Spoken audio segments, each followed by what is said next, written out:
Okay, the self-assessment of chapter 3. Psychological therapy. Psychological therapy.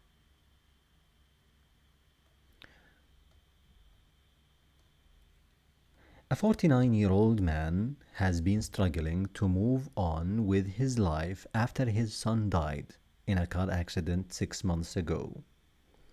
Which of the following would be the most appropriate psychological therapy in the first instance? A. Psychodynamic therapy.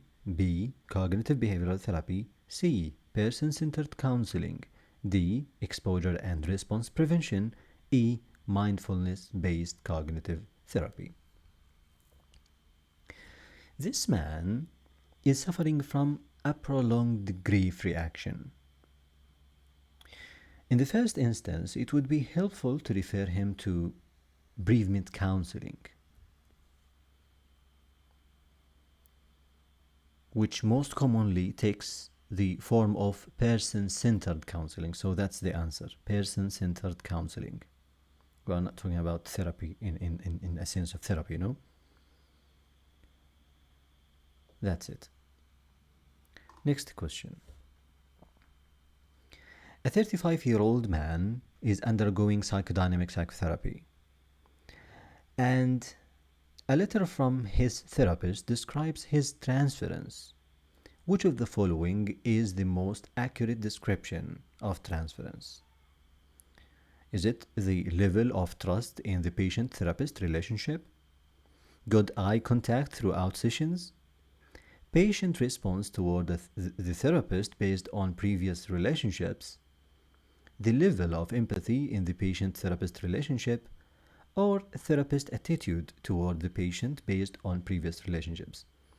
And of course, the answer is C. Transference is the theoretical process by which the patient transfers feelings or attitudes onto the therapist. And of course, these attitudes and feelings was experienced in an earlier significant relationship.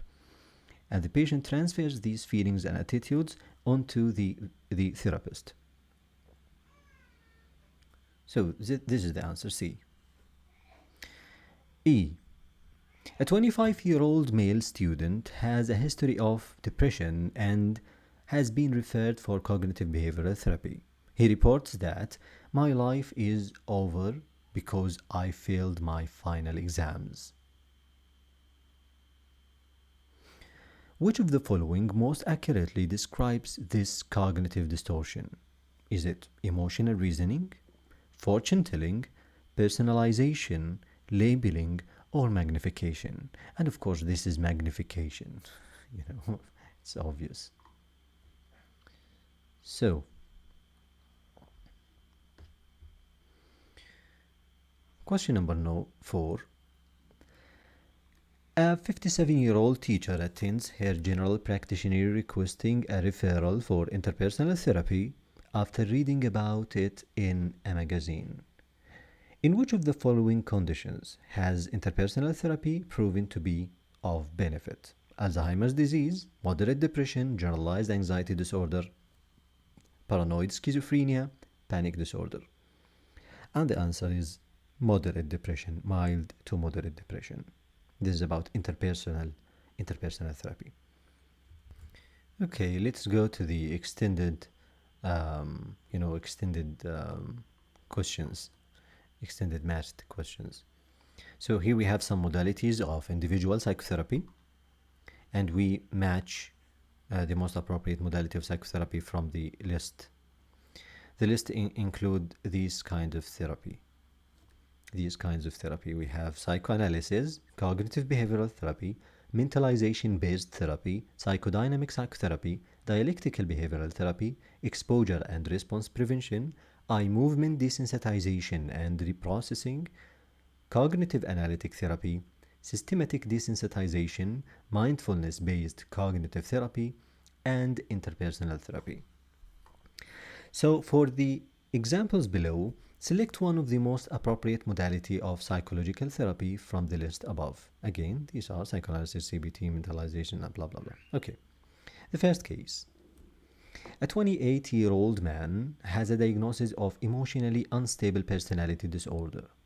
He reports that he often finds it difficult to know what others are thinking about him and tends to expect the worst and act accordingly.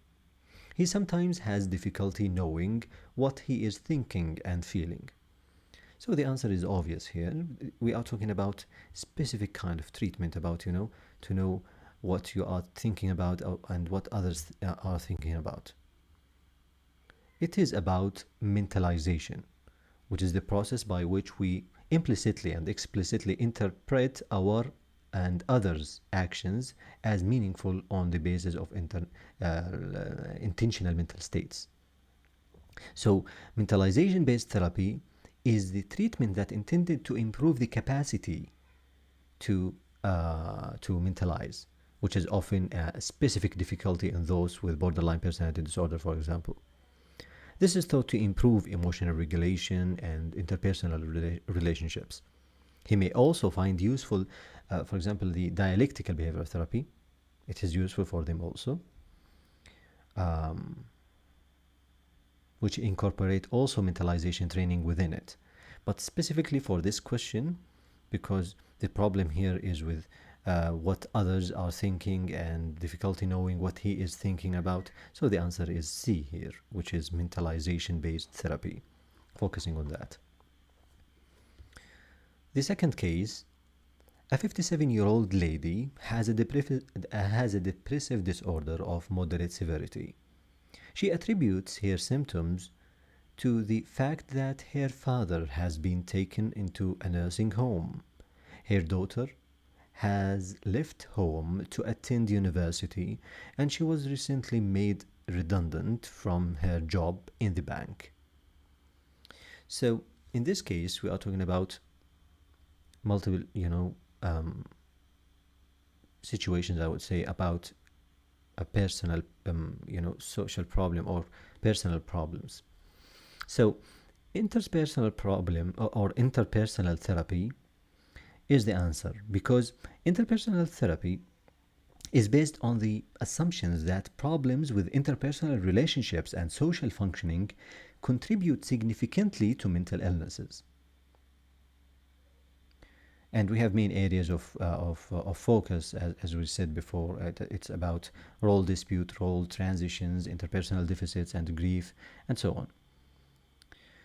Yes, of course, she may benefit from cognitive behavioral therapy, for example, but the answer here is interpersonal therapy. I think it's one of the answers here. Yeah. Where is it? Interpersonal therapy. Yeah. 3. A 35-year-old woman has a diagnosis of agoraphobia. She wants to start a practical sort of therapy in which she does not need to talk about her difficult past. And of course, the answer here would be simple. It's some, behavioral kind of therapy, like systematic desensitization. And it is a type of behavioral therapy that can be useful in treatment of phobias, including this agoraphobia. And of course, it involves an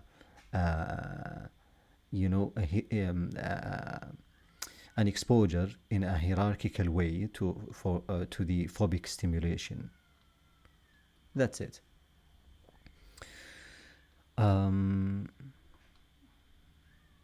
Okay, another case here. A 24-year-old ex-soldier has a diagnosis of post-traumatic stress disorder. He requests a talking therapy. In the past, he tried treatment with a therapist who made me look at moving lights while I talked about what happened and found this unhelpful. So it seems that this patient, of course, he has a PTSD, but he was treated by EMDR, and the patient doesn't want that. So we can pick the another answer, which is trauma-focused cognitive behavioral therapy, which can be useful in the treatment of post-traumatic stress disorder. It's about identifying and changing thoughts, feelings, sensations, and behaviors, and the relation between them and the traumatic event, and so on. Another case, a 42-year-old gentleman has a diagnosis of obsessive compulsive disorder and is mainly troubled by having to check switches and locks in his home. He feels that a therapy that is more practical than talking would be helpful. So here we are looking for behavioral therapy, and it is the perfect answer here, which is exposure and response prevention. Exposure and response prevention. Let's talk about psychodynamic psychotherapy. Here we have these options, and the question would be, for each of the following, select one most appropriate descriptor from the list above. So what are the options? Here we have acting out, projective identification, hypnosis, catharsis, parapraxis, transference, rationalization, countertransference, dream interpretation, working through. These are the options, and you should start answering these questions. So, a 32-year-old woman who has previously been very punctual has arrived late and slightly inebriated for the past 6 sessions since the therapist was on leave. So what's that? Again, she was very punctual previously. She has arrived late and slightly inebriated for the past 6 sessions since the therapist was on leave. So this is an example of acting out, which means behaving in a certain way in order to express thoughts or feelings that the person feels otherwise incapable of to express. So she is expressing her anger or such by this way. Another thing, the therapist of 59-year-old woman realizes that he has been talking to her as if she were a mother figure. This is a therapist of a 59-year-old woman that he has been talking to her as if she were a mother figure. So the therapist realizes that from himself. So this is countertransference. This is an example of countertransference. And as we said before, countertransference is the process whereby the therapist unconsciously, but it should be consciously because the therapist should be conscious about that. So interact with the patient as if they were a significant figure from the patient's past, from the therapist's past. A third case. A 43-year-old man feels better after his first psychotherapy session because he has got it off his chest. So this is something known in psychoanalysis. It is called catharsis. We didn't mention that previously, but this is catharsis, and it is a Greek word meaning cleansing or purging. So when you this is the best description of it. Got it off his chest. This is catharsis, actually. It is often used to describe a feeling of relief after an outpouring of emotive material, or when you say something that you have this urge to say. That's it. For this another case, a 21-year-old says, "I'm glad we are almost finished." She intended to say, "I'm sad we are almost finished." Again, a 21-year-old says, "I'm glad we are almost finished." She intended to say, "I'm sad we are almost finished." In psychoanalysis, we call that parapraxis. Parapraxis from the name. This is a term used to describe an error of memory, speech, writing, reading, or action that may be due to the interference of repressed thoughts and unconscious features of the individual's personality. So it's commonly referred to as slip of the tongue or Freudian slip. So yes, it is an error of saying something, but in psychoanalysis we understand it as something unconscious that is, you know, emerges suddenly. So,